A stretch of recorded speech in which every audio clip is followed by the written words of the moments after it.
some of his experiences, I think, brought me back a little bit. I worked first in the South Bronx, doing mostly foot patrols, and then I went on to undercover assignments in the street crime unit for about 2 to 3 years. I did the majority of my time then in narcotics, both in capacities throughout the city, and then I got into law school and pretty much left the job after getting promoted to sergeant. At that time, we did have quotas. When I was in narcotics, we had very stringent quotas. Of course, we didn't use that terminology, but we were mandated to make so many arrests a week, and at that time, we were arresting 14, 15, 16, 17-year-olds for felony sales of generally crack cocaine.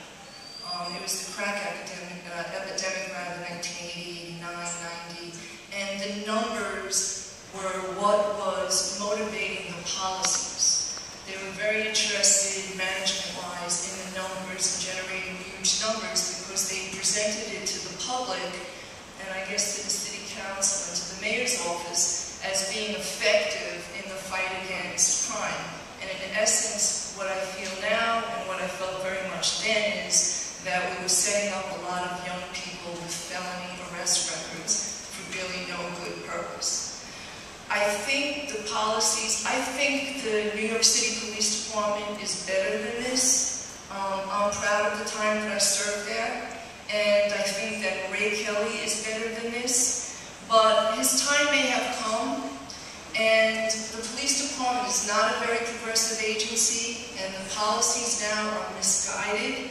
They're misguided because they are adversely affecting communities of color, and they're generating a lot of numbers, but they're encouraging and affirming and ratifying unconstitutional conduct.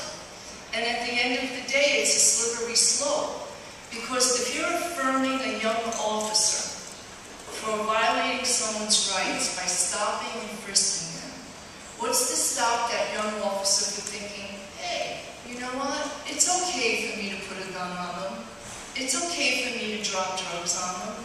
Because the end justifies, because the means justify the ends, right? And so it becomes a slippery slope and you're not really solving anything. I think you're inviting more corruption and misconduct by that type of policy. And, you know, there's some really good things going on now. Yale Law School has started an innovative policing project, and there are other ways. There are other ways to deter crime and to prevent crime. I don't want to live with crime. I want to be safe. I want to be safe in the city that I live in, and as a woman, I know that all too well. But at the same time, there are better ways to do it, and this is just not the best way to go about doing it. And I know that the people in the police department are better than this, but it's going to take you, the people, to motivate them. And it's going to take you, the people, when you vote, to make sure that we get a mayor that's going to be committed to making some changes, because that's the only way. This is Colleen Meenan. That was just Colleen Meenan.